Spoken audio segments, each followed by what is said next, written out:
الحمد لله رب العالمين وبه أستعين وأشهد أن لا إله إلا الله وحده لا شريك له وأشهد أن محمدا عبده ورسوله أما بعد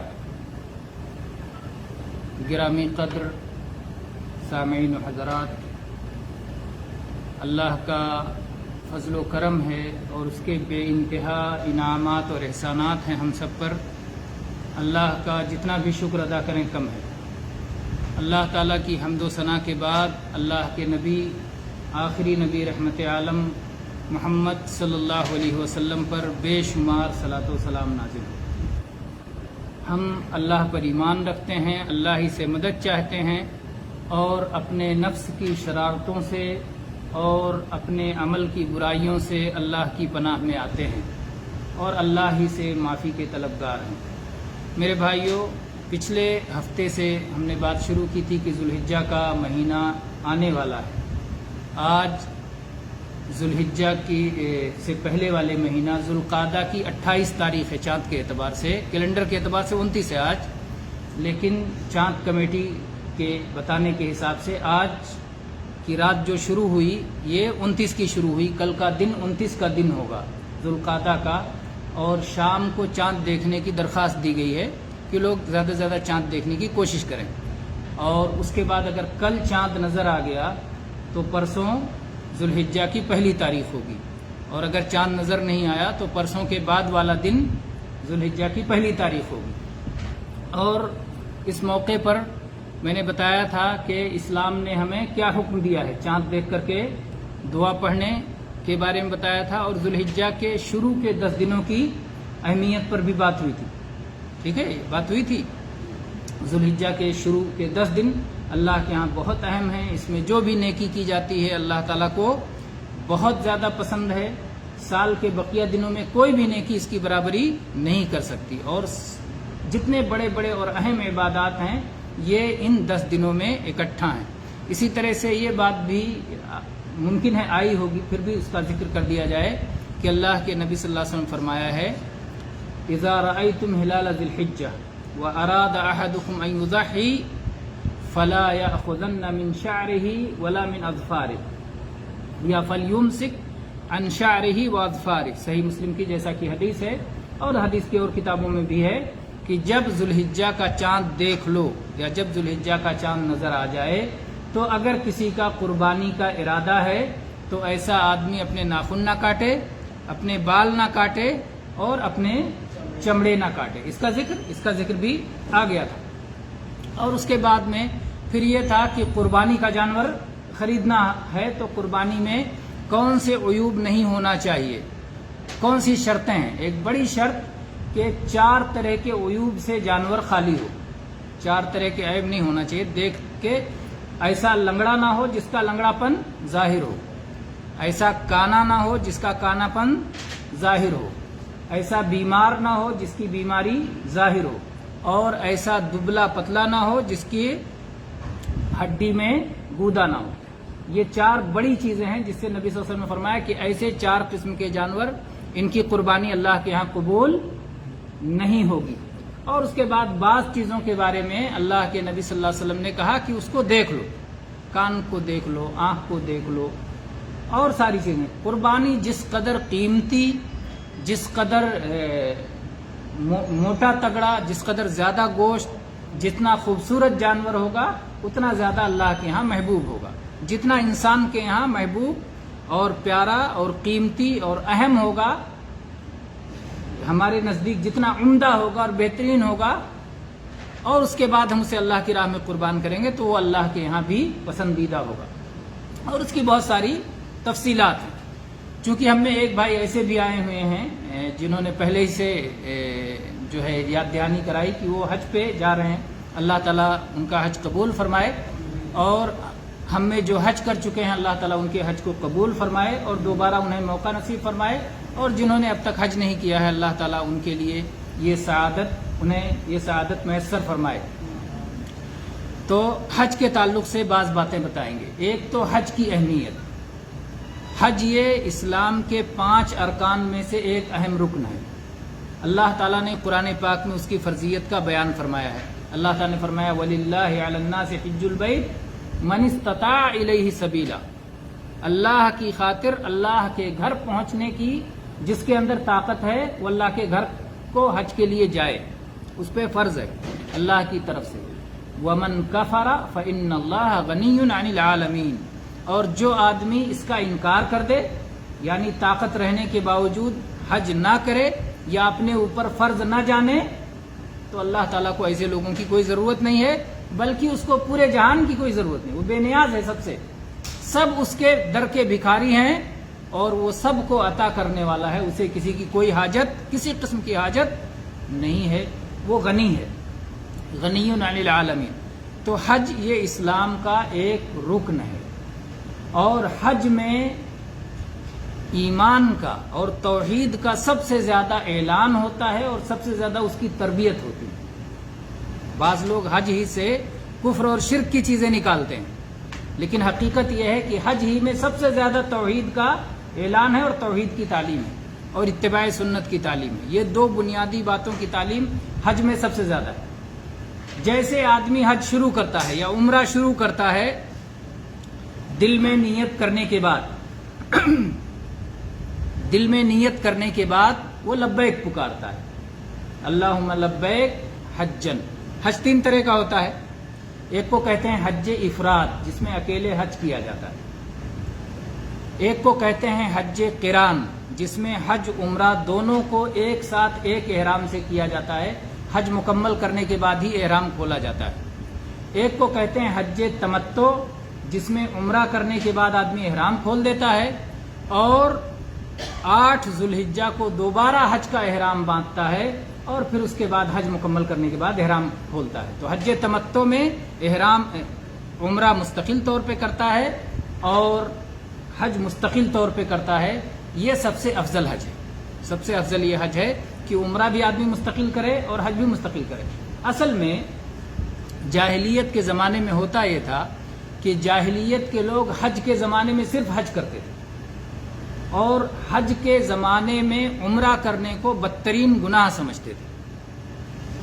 وہ کہتے تھے کہ جب حج کا مہینہ ختم ہو جائے، حاجی لوگ واپس چلے جائیں، جانوروں کی پیٹھ پہ سواری کی وجہ سے، سفر کی وجہ سے جو مشقت ہو جاتی ہے، جب وہ ایک طرف رکا وہ ہل کرنا ہے۔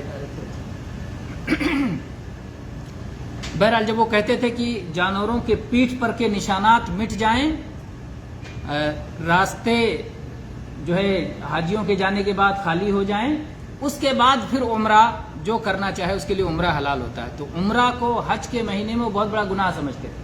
اللہ کے نبی صلی اللہ علیہ وسلم نے جاہلیت کی بہت ساری چیزوں کی مخالفت کی، اور ہمارے دین کی ایک بنیاد ہے جاہلیت کی چیزوں کی مخالفت کرنا، جہنم کے راستے پر جو لوگ چل رہے ہیں ان کے راستوں کی مخالفت کرنا، یہ دین کی بنیاد ہے۔ تو نبی صلی اللہ علیہ وسلم نے اس کی مخالفت کرتے ہوئے جب آپ میقات پہ آئے ذوالحلیفہ میں، تو آپ نے عمرہ اور حج کے بارے میں اعلان کیا، دخلت العمرۃ فی الحج الی یوم القیامہ، عمرہ حج میں داخل ہو گیا قیامت تک کے لیے، اب کوئی الگ نہیں کر سکتا۔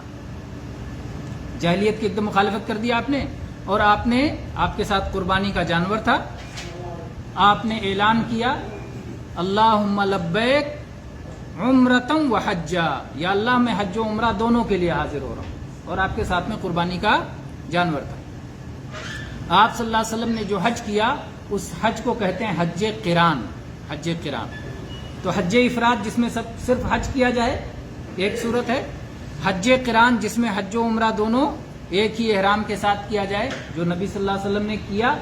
اور جب آپ مکہ پہنچ گئے تو مکہ پہنچنے کے بعد اپنے صحابہ کو حکم دیا کہ جو لوگ بھی طواف کر چکے ہیں، طواف کرنے کے بعد اب سعی کر کے اپنا احرام کھول دیں، عمرہ کر لیں، اس کو عمرہ بنا لیں، حج کو عمرہ بنا لیں، جن کے پاس بھی قربانی کا جانور نہیں ہے، اور پوری طرح سے حلال ہو جائیں، احرام پوری طرح ختم کر دیں، اور احرام کی جتنی پابندی ہے کوئی بھی پابندی اب آپ پر نہیں رہے گی۔ صحابہ کو تعجب ہوا، بہت سارے صحابہ نے اس پر اعتراض بھی کیا کہ اللہ کے نبی پوری طرح سے حلال ہو جائیں، ساری چیزیں ہمارے لیے جائز ہو جائیں گی، بیوی بھی جائز ہو جائے گی۔ آپ نے کہا بیوی بھی جائز ہو جائے گی اگر ساتھ میں موجود ہے۔ بعض صحابہ نے یہاں تک کہا کہ ہم عرفات کے میدان میں جائیں گے، 8-9 اس کے بعد 8 کو احرام باندھیں گے، 9 کو عرفات پہنچ جائیں گے. کہا عرفات کے میدان میں جائیں گے اور ہمارے جو ہے منی کے قطرات ٹپک رہے ہوں گے، اس کا اثر رہے گا. اتنا تک اعتراض کیا. اللہ کے نبی صلی اللہ علیہ وسلم نے فرمایا کہ میں جو حکم دے رہا ہوں کرو. آپ نے سختی سے کہا. اور آپ نے کہا لو استقبلت من امری مستدبرت ما سقت الہدی. اگر مجھے پہلے وہ چیز معلوم ہو گئی ہوتی جو بعد میں معلوم ہوئی تو میں اپنے ساتھ قربانی کا جانور نہیں لاتا، میں بھی عمرہ کر کے احرام کھول دیتا. اللہ اکبر. تو آپ نے اس کی آرزو کی، گویا تمنا کی کہ میں ایسا کرتا، اپنے اس کے بارے میں عزم کا اظہار کیا اور صحابہ پہ سختی کے ساتھ عمرہ کرنے کا حکم دیا. تو اسی لیے اہل علم کہتے ہیں کہ یہ سب سے افضل حج ہے کہ آدمی عمرہ کر کے احرام کھول دے، پوری طرح سے کپڑے پہنے، بیوی ہو تو ساتھ میں بیوی کے ساتھ رہے اور خوشبو لگائے اور پوری طرح سے احرام کو ختم کر دے اور 8 تاریخ کو نئے سرے سے احرام باندھے. یہ سب سے افضل طریقہ ہے. اور اگر کوئی یہ نہیں کرتا ہے، قران کر لیتا ہے تو بھی درست ہے.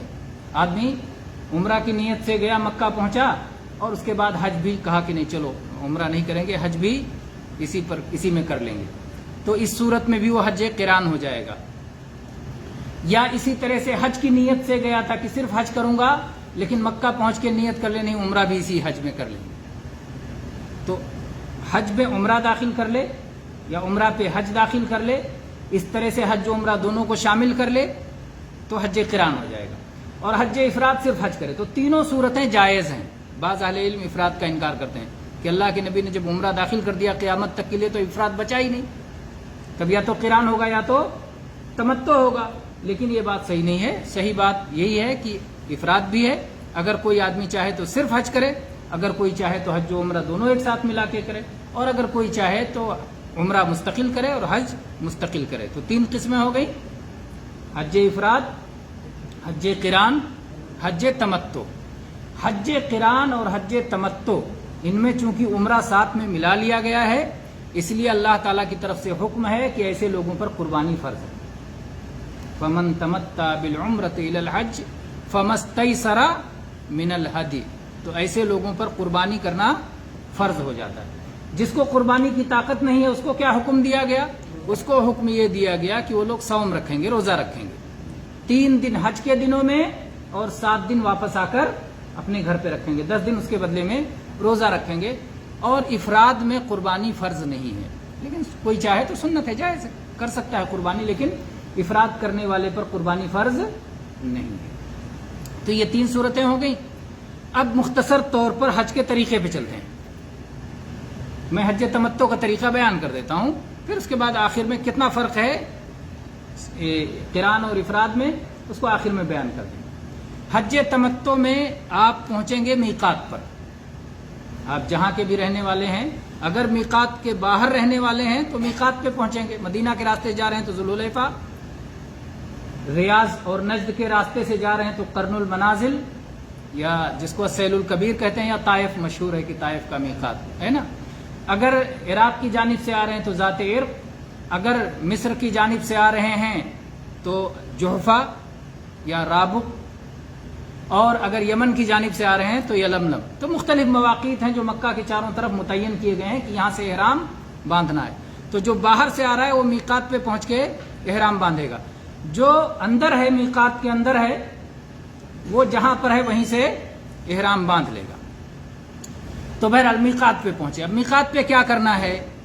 میقات پہ پہنچ کر کے آدمی غسل کرے اور بدن پہ خوشبو لگائے. احرام والے کپڑے پر نہیں، بدن پہ خوشبو لگانا سنت ہے. اور اگر اس کے بال بڑے بڑے ہیں، بہت سارے لوگ بڑے بال رکھتے ہیں، تو جو ہے گوند وغیرہ سے بالوں کو جما لے تاکہ کئی دن رہے گا تو بال پراگندہ نہ ہو. تو غسل کر لے، خوشبو لگا لے. احرام کے کپڑے یعنی سلے ہوئے کپڑے. سلے ہوئے کا مطلب جو بدن کے اعتبار سے سلے ہوتے ہیں، جس میں آستین بنا ہو، جس میں پانچے بنے ہوں، یہ سب. تو بدن کے حساب سے سلا ہوا کپڑا پہننا منع ہوتا ہے، جس میں ٹوپی لگی ہوئی ہو. تو سر پہ ٹوپی یا رومال یہ رکھنا منع ہو جاتا ہے.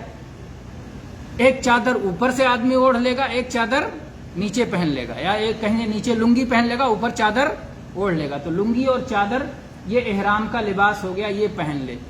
اور احرام کے وقت کی کوئی صلاح نہیں ہے، اگر کسی فرض صلاح کا وقت ہے تو وہ صلاح پڑھ کے احرام باندھے تو یہ سب سے اچھا ہے، نبی صلی اللہ علیہ وسلم کی سنت کے مطابق ہے، آپ نے ظہر یا عصر پڑھ کے احرام باندھا تھا۔ اور اگر کسی صلاح کا وقت نہیں ہے، چاہے فرض کا وقت ہو چاہے نفل کا وقت ہو، جیسے صلاۃ الضحیٰ کا وقت ہے تو ضحیٰ پڑھ لے، یا اس طرح سے۔ اور اگر کوئی وقت نہیں ہے صلاح کا تو یہ نہ سمجھے کہ صلاح پڑھ کے ہی احرام باندھنا یا احرام کی کوئی صلاح ہے، احرام کی کوئی صلاح نہیں ہے، احرام کی کوئی 2 رکعتیں نہیں ہیں جیسا کہ بعض لوگ سمجھتے ہیں، یہ سنت نہیں ہے۔ ایسا اللہ کے نبی صلی اللہ علیہ وسلم نے احرام کے لیے، جیسے طواف کے لیے 2 رکعتیں بتایا نا، ویسا احرام کے لیے نہیں ہے، احرام کے لیے 2 رکعتیں نہیں ہیں، لیکن بہت سارے لوگ غلطی کرتے ہیں اس معاملے میں۔ اچھا، اب آپ نے کپڑے پہن لیا، خوشبو لگا لیا، اس کے بعد سواری پہ جب بیٹھ جائیں تب آپ اعلان کر دیں کہ میں اپنا حج شروع کر رہا ہوں۔ تو اگر حج افراد ہے تو کہے اللہم لبیک حجن، اگر حج قران کر رہا ہے تو کہے اللہم لبیک عمرتن و حجن، اور اگر حج تمتع کر رہا ہے تو آدمی دل میں نیت کرے کہ یا اللہ یہ تمتع والا عمرہ ہے، اور زبان سے کہے اللہم لبیک عمرتن۔ اگر آپ پورا کہہ سکتے ہیں تو کہیں اللہم لبیک عمرتن متمتعا بہا الی الحج، یعنی ایسا عمرہ جس میں حج کے بیچ میں ہم آرام کریں گے، حج کی احرام کھول دیں گے، تمتع کریں گے، تو یہ کہیں گے زبان سے اگر کہہ سکتے ہیں، نہیں تو اتنا کہنا کافی ہے اللہم لبیک عمرتن، اور دل میں نیت ہو کہ عمرہ حج تمتع والا عمرہ ہے۔ اس کے بعد میں لبیک پکارتے ہوئے راستے پر جائیں، لبیک اللہم لبیک لبیک لا شریک لک لبیک ان الحمد والنعمت لک والملک لا شریک لک، اس کو کہتے ہیں تلبیہ۔ لبیک کا مطلب ہے اللہ میں حاضر ہوں، اے اللہ میں حاضر ہوں، اے اللہ تیرا کوئی شریک نہیں ہے، ہر قسم کی حمد و ثنا تیرے لیے، ہر قسم کی نعمتیں تیری طرف سے ہیں، بادشاہت تیری ہے، یا اللہ تیرا کوئی شریک نہیں ہے۔ بار بار یہ اعلان کرنا، یا اللہ تیرا کوئی شریک نہیں، یا اللہ تیرا کوئی پارٹنر نہیں، یا اللہ تیرا کوئی ساتھی نہیں، یا اللہ تو اکیلا ہے، یا اللہ میں حاضر ہوں۔ حاضر ہوں کس لیے حاضر ہوں؟ میں تیرا بندہ ہوں، تیری بندگی کے لیے حاضر ہوں، میں تیرا عبد ہوں، عبادت کے لیے حاضر ہوں، اور تیرے حکموں کی تعمیل کے لیے حاضر ہوں۔ اس کے بعد آدمی ذرا اپنے آپ کو دیکھے کہ کہاں کہاں حاضر ہے، کہاں کہاں غائب ہے۔ اللہ تعالیٰ کے بہت سارے احکام ہیں ہماری زندگی میں نا، کلمہ پڑھتے ہی بہت ساری چیزیں اللہ حکم دیتا ہے، یہ کرو بندے یہ کرو، یہ بندے یہ کرو، تو پھر وہ اپنے اوپر غور کرے کہ کہاں کہاں میں حاضر ہوں، کہاں کہاں میں غائب ہوں۔ تو اس طرح سے وہ توبہ کرے اپنے گناہوں سے، استغفار کرے اور عزم کرے کہ یا اللہ میں تیرے حکم کے لیے ہمیشہ حاضر رہوں گا۔ تو یہ حج کا بہت اہم نقطہ ہے جسے ہر حج پر جانے والے کے لیے، عمرہ پر جانے والے کے لیے یاد رکھنا ضروری ہے، اہم ہے۔ اس کے بعد میں راستے میں زیادہ سے زیادہ یہی تلبیہ پکارتے ہوئے جانا ہے۔ عمرہ کا طریقہ معروف ہے، پہنچے، پھر اس کے بعد کعبہ کے پاس پہنچ گئے، اب راستے سے پہنچ کے جب آپ مکہ پہنچ جائیں تو یہ تلبیہ پکارنا بند کر دیں۔ مکہ کی عمارتیں نظر آ گئیں، تلبیہ پکارنا بند کر دیں، کیونکہ کہہ رہے تھے حاضر ہوں حاضر، اب تو حاضر ہو گئے، اب نہیں کہنا۔ مسجد حرام کے اندر تلبیہ نہیں پکارنا، وہاں جائیں وضو کریں، اگر پہلے سے وضو ہے تو الحمدللہ، نہیں تو وضو کریں، وضو کر کے مسجد حرام میں داخل ہوں۔ جیسے مسجد میں داخل ہونے کا ادب ہے، دائنا پیر پہلے داخل کریں اور مسجد میں داخل ہونے کی دعا پڑھیں۔ اس کے بعد حجر اسود کے قریب جائیں، حجر اسود کے قریب جا کر کے اگر چھو سکتے ہیں تو چھوئیں، چوم سکتے ہیں تو چومیں، اور بہت کم لوگوں کو یہ سعادت ملنے والی ہے، اس کے لیے بھیڑ بھاڑ نہ کریں، کسی کو تکلیف نہ پہنچائیں، دور سے اشارہ کریں اور کہیں بسم اللہ اللہ اکبر، بسم اللہ اللہ اکبر کہہ کے اشارہ کریں، اور اپنے دائیں طرف کعبہ کو رکھ کر کے چلنا شروع کر دیں، طواف اس کا چکر کرنا۔ حجر اسود سے حجر اسود تک ایک چکر ہوگا، اس دوران آپ جو چاہیں دعا کریں، کوئی متعین دعا نہیں ہے کہ پہلے چکر کی یہ دعا، دوسرے چکر کی یہ دعا، تیسرے چکر، اس چکر میں نہ پڑیں۔ بہت سارے لوگوں نے ایسے چکر دے رکھے ہیں کہ اس چکر کی وہ، اس چکر کی وہ، ان چکروں سے اپنے آپ کو آزاد رکھیں، اور اللہ نے جو دعائیں آپ کو اللہ کے دین کے مطابق جو دعائیں ہیں یا جو اللہ سے آپ مانگنا چاہتے ہیں، دنیا کی بھلائی، آخرت کی بھلائی، اپنا فائدہ، اپنے اہل و عیال کے لیے، اپنی امت کے لیے، اپنے ملک و وطن کے لیے، ہے نا. دنیا آخرت کی جتنی بھلائی آپ یاد کر سکتے ہیں ساری بھلائی کرتے جائیں. جب آپ حجر اسود سے، جی ابھی میں اسی بیان پہ آ رہا ہوں، بعض بھائی اس کا ذکر کر رہے ہیں. جب آپ حجر اسود سے نکل چکے، حجر اسود سے گئے، حتیم سے باہر سے جانا ہے، اور حجر اسود سے پہلے والا کونا ہے رکن یمانی. حجر اسود سے پہلے والا کونا ہے رکن یمانی. رکن یمانی کے قریب سے اگر گزریں تو آپ اسے چھو لیں. اگر نہیں قریب سے گزر رہے ہیں تو دور سے وہاں اشارہ کرنے کی ضرورت نہیں ہے. دائیں کہہ دیا، کعبہ بائیں رہے گا، میں نے بائیں اشارہ کیا نا، ہو سکتا ہے اس میں الٹا آ رہا ہو فوٹو. ہاں کعبہ ہمارے بائیں رہے گا. جزاک اللہ خیر. تو تنبیہ اچھی ہے، تو اس کو تو بلند آواز سے کہنا تھا. ہاں کعبہ ہمارے بائیں سمت رہے گا، دل کے قریب رہے گا. بہت سارے لوگوں نے باریکی بیان کی ہے لیکن اس کو کوئی شریعت نہ سمجھ لے. دین میں ایسا کچھ ذکر نہیں آیا ہے کہ دل کے قریب رہے گا، لیکن دل کے قریب ہی رہے گا. ظاہر بات ہے بائیں دل ہوتا ہے عام طور پہ. ایک آدھ کوئی لاکھوں میں ہوں گے جن کو دل دائیں رہتا ہے. اللہ تعالیٰ نے اپنی قدرت ہر طرح ظاہر کی ہے، اس لیے بعض انسان ایسے بھی پائے جاتے ہیں جن کے دل دائیں ہوتا ہے، لیکن وہ کہتے ہیں اب نارمل ہیں، وہ طبیعی نہیں ہیں، بیمار کے کیٹیگری میں آتے ہیں، فہرست میں آتے ہیں. بہرحال تو یہ کہہ رہا تھا کہ یہ چوکور اگر یہ مان لیا جائے آپ کے سامنے، یہ 4 کونے والا ایک جہاز سامنے رہے گا اگر ایسا، ہاں ایسا. اب یہاں اس کونے سے آدمی نے حجر اسود والے کونے سے شروع کیا، حجر اسود والے کونے سے شروع کیا، اور یہاں پر ایک حصہ بنا ہوا ہے جو کہ کعبہ سے باہر ایسے گھیرا ہوا ہے، اس کو حتیم یا ہجر کہا جاتا ہے. اس کے باہر سے طواف کرنا ہے کیونکہ وہ بھی کعبہ کا حصہ ہے. اس کے باہر سے طواف کرتے ہوئے جائیں گے. یہ جو کونا آئے گا حجر اسود سے پہلے والا کونا، ایسا کریں گے تو زیادہ دوری سمجھ میں آئے گی. حجر اسود سے پہلے والا جو کونا آئے گا اس کونے کا نام ہے رکن یمانی. اگر آدمی اس کے قریب سے جاتا ہے تو اس کو ہاتھ لگا کے گزرے، اور اگر نہیں دور سے ہے تو اسے اشارہ کرنے کی ضرورت نہیں ہے.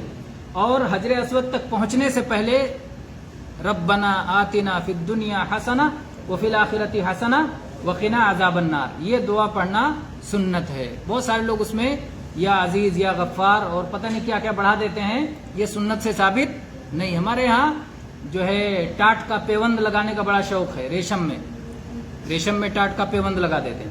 تو جو سنت سے ثابت اتنا کافی ہے، اس میں کچھ بڑھانے کی ضرورت نہیں ہے. وہاں تک پہنچے، جب پھر پہنچ گئے پھر دوبارہ بسم اللہ اللہ اکبر یا صرف اللہ اکبر کہہ کر کے اب اگلا چکر آپ شروع کریں. تو اس طرح سے 7 چکر جب پورا ہو جائے تو آپ کا ایک طواف مکمل ہو گیا. اس کے بعد جا کر کے 2 رکعتیں پڑھیں مقام ابراہیم کے پاس. مقام ابراہیم کے پاس 2 رکعتیں پڑھیں، کہیں بھی پڑھ لیں، وہاں پڑھنا بہتر ہے. پورے مسجد حرام میں کہیں بھی وہ 2 رکعتیں پڑھی جا سکتی ہیں. اب ایک اہم رکن آپ کا ادا ہو گیا عمرہ کا. ایک احرام، میقات پہ احرام باندھ لیا، وہ ایک عمل تھا، اور طواف کا دوسرا عمل ہو گیا اہم. اس کے بعد اب آپ کو سعی کرنا ہے. سعی کے لیے صفا پہاڑی پر چلے جائیں. عمرہ عام طور پر حج پہ جانے والے انشاءاللہ امید ہے کہ عمرہ کر چکے ہوں گے پہلے، تو عمرہ کا مسئلہ جانتے ہوں گے، لیکن پھر بھی کیونکہ یہ حج کا حصہ ہے تو آپ صفا کی پہاڑی پر پہنچ گئے. پہاڑی پہ پہنچ جائیں، کعبہ کی طرف منہ کریں، ہاتھوں کو اٹھائیں، دعا کریں، اور اس دعا میں 3 بار یہ دعا پڑھیں، لا الہ الا اللہ وحدہ لا شریک لہ لہ الملک و لہ الحمد وہو علی کل شیء قدیر، لا الہ الا اللہ وحدہ نصر عبدہ واعز جندہ وہزم الاحزاب وحدہ. یہ دعا 3 بار پڑھنا ہے، اور شروع میں پڑھیں، پھر بیچ میں بہت ساری دعائیں مانگیں، پھر درمیان میں پڑھیں، پھر بہت ساری دعائیں مانگیں، آخر میں یہ دعا پڑھ کے پھر دعا ختم کر دیں. دعا ختم کر دیں اور صفا کی پہاڑی سے چل پڑیں مروہ کی طرف. جب صفا پہاڑی پر پہلی بار پہنچیں گے تو نبی صلی اللہ علیہ وسلم نے وہاں یہ آیت بھی پڑھی تھی، ان الصفا والمروۃ من شعائر اللہ. صفا اور مروہ یہ اللہ کے شعائر میں سے ہیں. اور آپ نے پھر کہا ابدأ کما بدأ اللہ، میں بھی وہیں سے شروع کروں گا جہاں سے اللہ نے شروع کیا. اللہ نے پہلے کہاں سے شروع کیا؟ صفا، ان الصفا والمروہ. تو صفا سے سعی شروع کریں گے، مروہ پہ جا کے ختم کریں گے. صفا سے مروہ ایک چکر ہے، مروہ سے صفا واپس آئیں گے دوسرا چکر ہے. اس طرح سے کل 7 چکر کرنا ہے. بیچ میں جو 2 سبز روشنیاں لگی ہوئی ہیں، گرین لائٹ، وہاں پر تیز چلنا ہے. مرد تیز دوڑیں اور عورتیں نہ دوڑیں. اگر کسی مرد کے ساتھ میں عورتیں ہیں ان کو ساتھ لے کے چلنا ہے تو سب لوگ نارمل چلیں, ان کو دقت نہ ہو, گم ہونے کا خطرہ نہ ہو, ساری چیزوں کا خیال رکھتے ہوئے وہاں تیز نہ دوڑیں ساتھ لینے کے لیے. بہرحال اصل سنت یہ ہے کہ وہاں تیز دوڑا جائے. پھر اس کے بعد مروہ پہ پہنچ کے آپ وہی کام کریں جو آپ نے صفا پہ کیا تھا, کعبہ کی طرف منہ کریں, ہاتھ اٹھا کر کے دعا کریں. اس کے بعد پھر صفا سے مروہ پہنچے, ایک چکر, مروہ سے صفا دوسرا, صفا سے مروہ تیسرا, اس طرح سے 7واں چکر ختم ہو جائے گا, مروہ پر 7واں چکر ختم ہو جائے گا. اور اس کے بعد میں جیسے طواف کے بعد 2 رکعتیں ہیں, کچھ لوگ یہ سمجھتے ہیں سعی ختم کرنے کے بعد بھی 2 رکعتیں, وہاں 2 رکعتیں پڑھنے لگتے ہیں, یہ صحیح نہیں ہے. سعی ختم ہونے کے بعد کوئی سنت نہیں ہے 2 رکعتیں پڑھنا نہیں ہے, بلکہ وہ ختم ہونے کے بعد جا کے اب اپنے بال کٹوا لیں یا سر مڈا لیں. سر مڈانے کا ثواب زیادہ ہے, چونکہ حج میں قریب ہی میں پھر 2-4 دن کے بعد کیا چیز سنت پڑھ رہے تھے تو غلطی ہوگی, اللہ سے معافی مانگیں. آئندہ خود بھی رکیں, دوسروں کو بھی روکیں اگر کسی نے ایسا کر لیا ہے. تو صفا کے بعد کوئی سنت نہیں ہے, مروہ یعنی سعی پورا کرنے کے بعد کوئی سنت نہیں ہے. اس کے بعد جا کے آدمی بال کٹا لے یا مڈا لے, چونکہ حج کے دن قریب ہوتے ہیں اسی لیے کٹانا بہتر ہے تاکہ حج میں مڈا لے آدمی. اب آپ پوری طرح سے حج تمتع کر رہے ہیں, بال کٹانے کے بعد آپ پوری طرح سے آزاد ہیں ان پابندیوں سے جو احرام کی حالت میں منع ہے. احرام کی حالت میں کیا کیا منع؟ کپڑے پہننا منع, خوشبو لگانا منع, سر پہ ٹوپی یا رومال رکھنا منع, ٹخنوں سے اوپر والا موزے جوتے پہننا منع, شادی وغیرہ سے متعلق باتیں کرنا منع, نکاح کا پیغام دینا, نکاح کرنا یہ سب منع, بیوی کے ساتھ ہم بستری وغیرہ کرنا منع. جمع سب سے سخت منع ہے حج کی حالت میں. شکار کرنا منع, جزاکم اللہ خیر. شکار کرنا منع, خشکی کے شکار, اور خشکی ہی ہے چاروں طرف, کہاں دریا ملے گا, ہے نا, تو خشکی کے شکار کرنا منع ہے.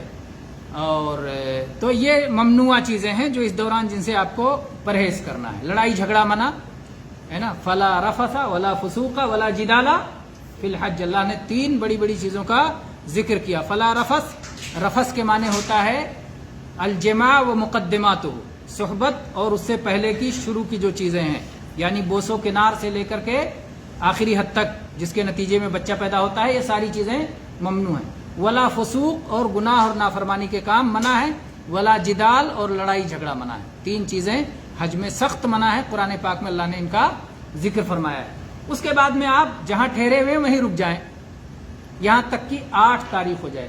اگر آپ مینا میں رکے ہوئے ہیں, مینا ہی میں خیمے میں لے جا کر کے روکا ہے, مینا ہی میں رکے رہیں آپ عادی لباس میں اور احرام کے بغیر, یہاں تک کہ 8 تاریخ ہو جائے, 8 ذو الحجہ کو ظہر سے پہلے پھر احرام باندھیں جیسا کہ آپ نے میقات پہ کیا تھا, یعنی غسل کریں, سلے ہوئے کپڑے اتار دیں, بدن پہ خوشبو لگائیں, اور اس کے بعد میں لبیک پکاریں, اللہم لبیک حجن. اور پھر مینا میں رہتے ہوئے 8 تاریخ کو ظہر اپنے وقت پر قصر کے ساتھ, کیونکہ آپ مسافر ہیں, 2 رکعت ظہر پڑھیں اپنے وقت پر, 2 رکعت عصر پڑھیں اپنے وقت پر, 3 رکعت مغرب پڑھیں اپنے وقت پر, 2 رکعت عشاء پڑھیں اپنے وقت پر. اگلے دن فجر پڑھیں 2 رکعتیں اپنے وقت پر. تو یہ اس طرح سے 8 تاریخ ہو گیا اور 9 شروع ہو گیا, 9 کا دن آ گیا. 9 کے صبح میں اب آپ جائیں گے عرفات, جب اچھی طرح روشنی ہو جائے, دھوپ تیز ہو جائے, اس طرح سے چلیں کہ آپ عرفات میں ظہر سے پہلے پہنچ جائیں.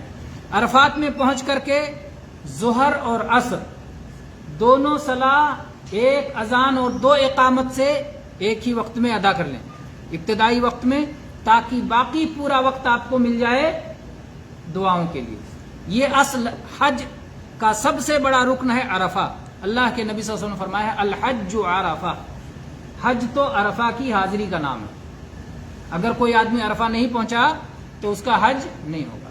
عرفہ سے پہلے آپ کا مینا چھوٹ جائے کوئی مشکل نہیں, ڈائریکٹ کوئی آدمی عرفہ پہنچ گیا میقات سے ہو جائے گا حج.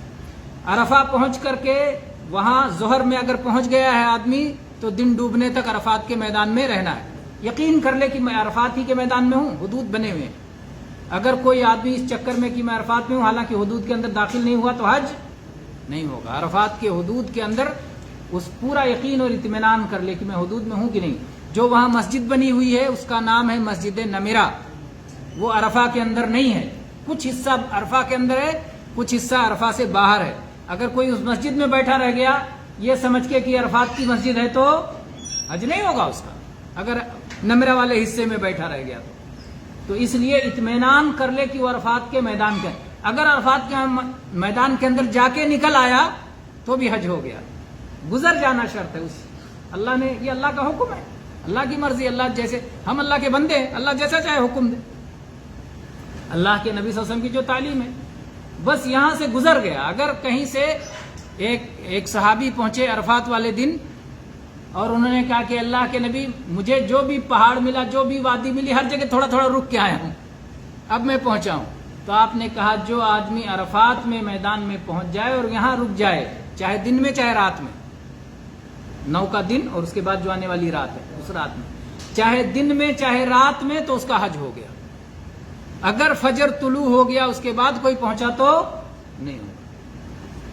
عرفات کے میدان میں یہی اصل حج ہے جیسا کہ میں نے بتایا، اور یہ دعا کا دن ہے، اور یہ مسلمانوں کا بہت اہم عید کا دن ہے. اور قرآن پاک کی وہ آیت اسی دن اتری تھی، الیوم اکملت لکم دینکم واتممت علیکم نعمتی ورضیت لکم الاسلام دینا. اس دن جمعہ کا دن تھا اور عرفہ میں نبی صلی اللہ علیہ وسلم ٹھہرے ہوئے تھے، تو وہاں پر یہ آیت اتری تھی. اور اس دن شیطان سب سے زیادہ رسوا ہوتا ہے، ذلیل ہوتا ہے، اس لیے کہ اللہ تعالیٰ اس دن سب سے زیادہ لوگوں کو جہنم سے آزاد کرتا ہے، لوگوں کو معاف کرتا ہے، لوگوں کی بخشش فرماتا ہے. تو یہ دعا کا دن ہے. اس دن خوب اپنے آپ کو دعا کے لیے خالی کر لیں، موبائل وغیرہ بند کر دیں. ضرورت بھر اگر کوئی بہت اہم چیز ہے، ضرورت بھر حسب حاجت دیکھ لیں، لیکن عام طور پر اسی کے پیچھے نہ لگے رہیں جیسا کہ عام دنوں میں لوگ اپنا وقت اس پر ضائع کرتے ہیں.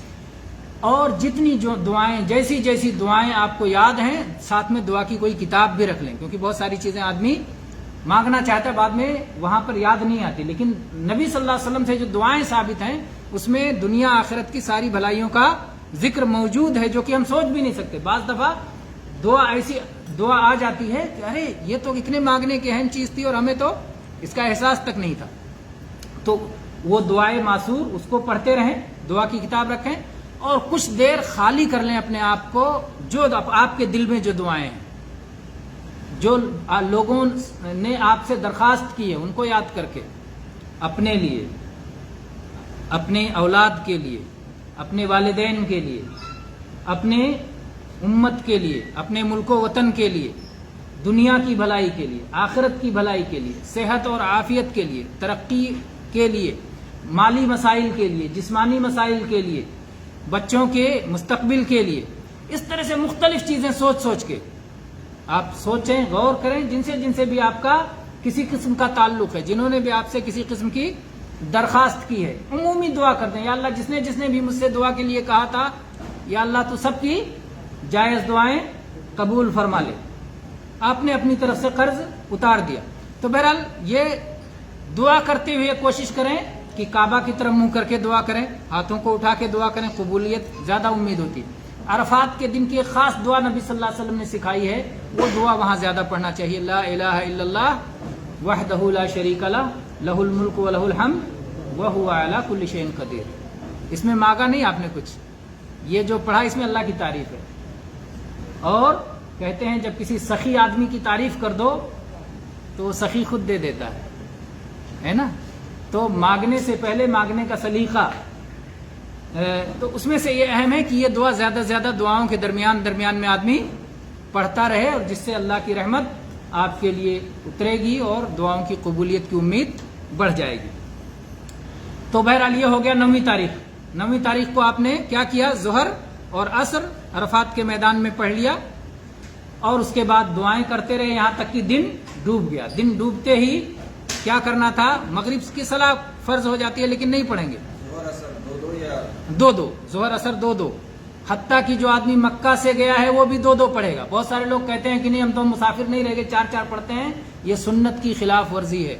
اگر پہنچنے میں دیر ہوگی تب کیا کیا؟ جس وقت پہنچیں آپ اپنے طور پہ پڑھیں، آپ نے جہاں خیمے میں ہیں وہیں خیمے. اگر مسجد میں پہنچ گئے تو مسجد میں پڑھیں گے، نہیں تو جہاں خیمے میں ہیں وہاں لوگ جماعت بنا کر کے